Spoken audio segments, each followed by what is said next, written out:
कक्षा 12 UP board Hindi का दूसरा भाग संस्कृत दिग्दर्शिका का आज हम प्रथमः पाठः का अध्ययन करेंगे। तो चलिए देखते हैं। प्रथमः पाठः का नाम है भोजस्यौदार्यम, यानी कि राजा भोज की उदारता।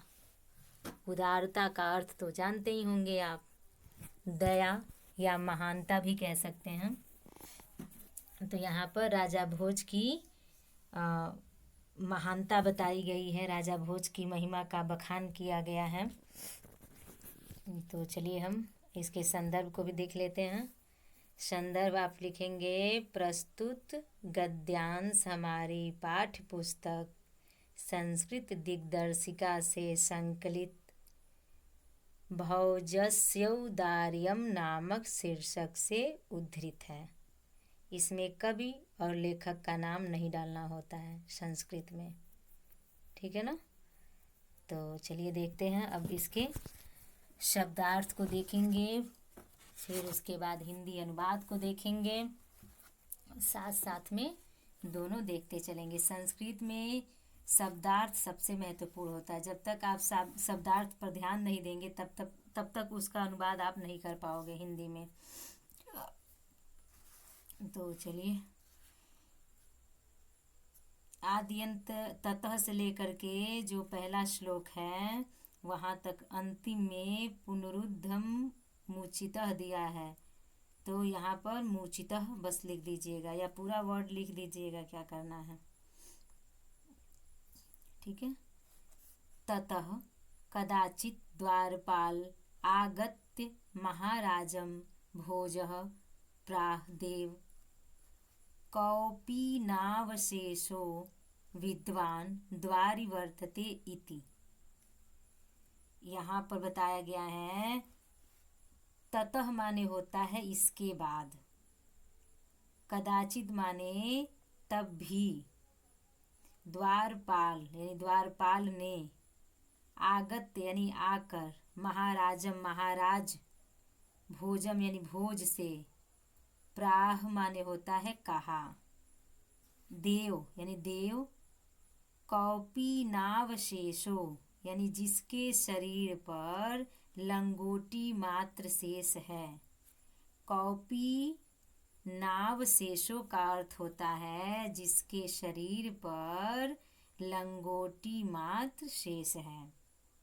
विद्वान द्वारिवर्तते यानी कि ऐसा विद्वान द्वार पर उपस्थित है। पूरे लाइन के अर्थ को देखिए। इसके बाद तभी द्वारपाल ने आकर महाराज भोज से कहा, देव जिसके शरीर पर लंगोटी मात्र शेष है, ऐसा विद्वान द्वार पर उपस्थित है, यानी कि द्वार पर आया है, ठीक है। आगे बढ़ते हैं। राजा प्रवेशय इति। राजा बोला यानी प्रवेश कराओ। यहाँ पर बताया गया है, कहा गया है राजा प्रवेश्य इति, यानी कि राजा बोला कि उसे प्रवेश कराओ। ततः प्रविष्टः स कवियः भोजमालोक्य अद्य मे दारिद्र्यनाशो भविष्यति मत्वा तुष्टो हर्षाश्रुति मुमोच। ततः माने तब, यहाँ पर ततः माने ऊपर दिया था इसके बाद, और यहाँ पर ततः का अर्थ हो जाएगा तब, ठीक है। प्रवेश, प्रविष्ट माने होता है प्रवेश कर चुके उस, कहीं आप देखे होंगे सह माने वह भी होता है, एक शब्द का अनेक अर्थ होता है। उसी तरह से यहाँ भी सह का अर्थ हो गया है उस। यहाँ पर वह नहीं कहेंगे, उस कहेंगे, ठीक है। तो यहाँ कहा गया है कवि, यानी उस कवि ने भोजमालोक्य अद्य में दारिद्र्य नाशो, यानी कवि ने भोज को देख कर,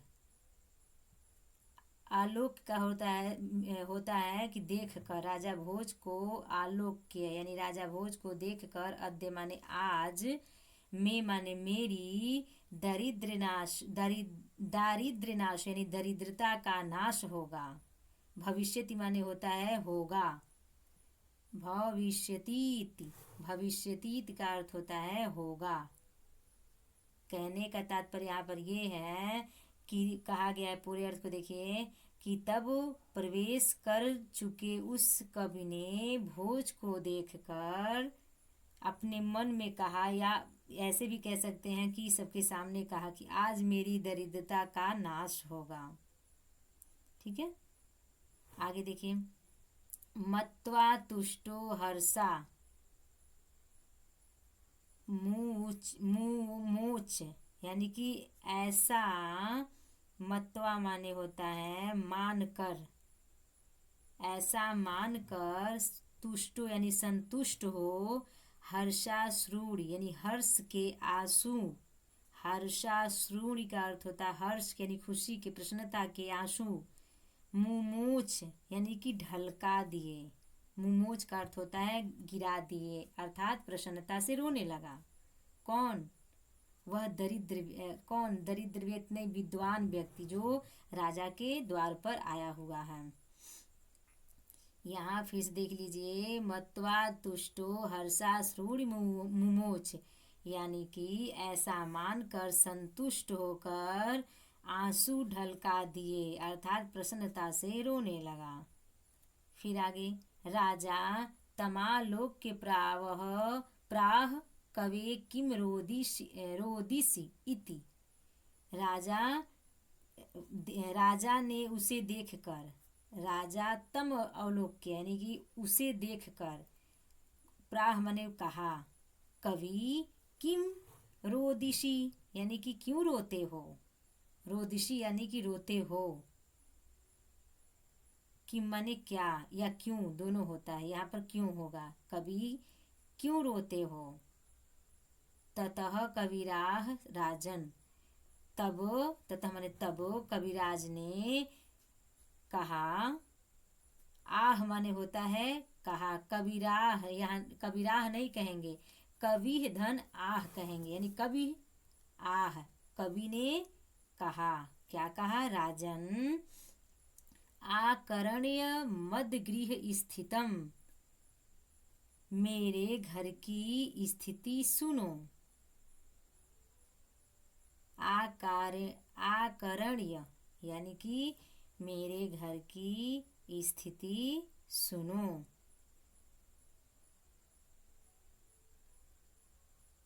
अब क्या कहते हैं, स्थिति को बताते हैं कैसे, अब श्लोक के माध्यम से कह रहे हैं। हाँ चलिए श्लोक को देखते हैं।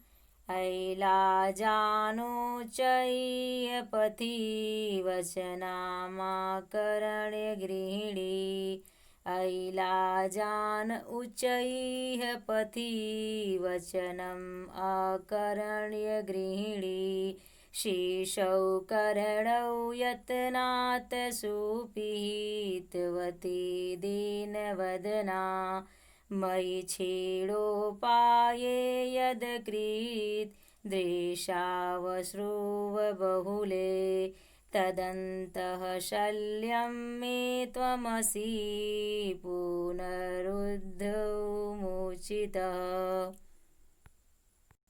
हाँ तो अब श्लोक का अर्थ देखिए, इसमें कहा गया है कि अब राजा से कह रहा है, कौन कह रहा है, विद्वान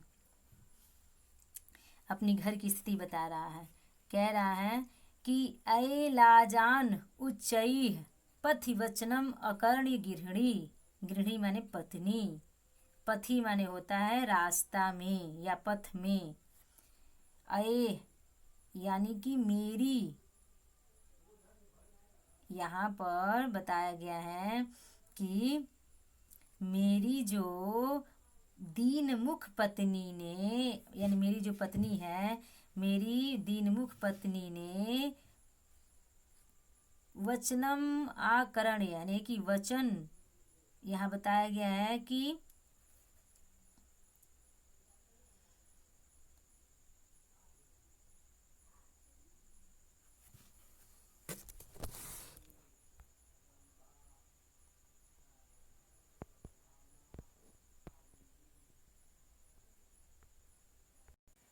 चलिए देखते हैं।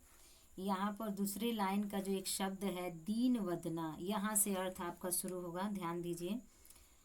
तो यहाँ कहा गया दीन वदना, दीन वदना का अर्थ होता है कि दीन मुख वाली।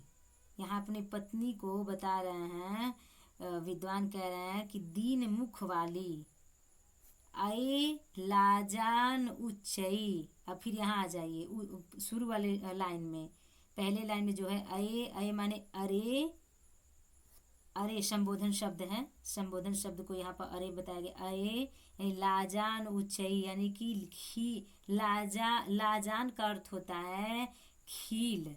अब खील का अर्थ समझिए, खील का दो अर्थ होता है, एक तो होता है भुना हुआ दाना और एक अर्थ होता है वीड़ा, पान का वीड़ा। लेकिन यहाँ पान के वीड़ा से मतलब नहीं है, यहाँ कोई इसका तात्पर्य नहीं है, यहाँ पर भुने हुए दाने से तात्पर्य है। तो यहाँ कहा गया है अरे पथ में, यानी कि रास्ते में उसको सुनाई दे रहा है कि कोई रास्ते में जा रहा है और वो कह रहा है खूब तेज स्वर में कि भुना हुआ दाना ले लो, भुना हुआ दाना ले लो। ऐसे में, ऐसे उच्च स्वर को सुन करके पथी यानी कि यहाँ पर पथी दिया है ना, राही यानी कि रास्ते में किसी व्यक्ति ने, किसी राही ने तेज स्वर में कहा अरे खीले ले लो, खीले ले लो, यानी कि भुना हुआ दाना ले लो, भुना हुआ दाना ले लो। वचनाम करणई गृहिणी, यहाँ पर कहा गया है ऐसे, वचनाम करणई मतलब होता है ऐसे उच्च स्वर को सुनकर क्या किया, शीशव करणऊ यतनान, यानी बच्चों के, शीशव यानी कि दो बच्चे होंगे या तीन बच्चे, ये बहुवचन है बच्चों, शीशव द्विवचन है, दो बच्चे हैं। तो यहाँ बताया गया है शीशव यानी बच्चों के क्या किए, काणों का अर्थ होता है कानों को, कर्ता ने कर्म को, द्वितीय विभक्ति का है, द्वितीय विभक्ति का शीशव भी है कर्णव भी है, ध्यान दीजिएगा। तो यहाँ पर को चिन्ह छुपा हुआ है। तो बताया गया है कि यत्नात यानी कि यत्न पूर्वक, यहाँ पर सप्तमी विभक्ति का एक वचन, जैसे रामात होता है वैसे ही यहाँ पर यत्नात हुआ है।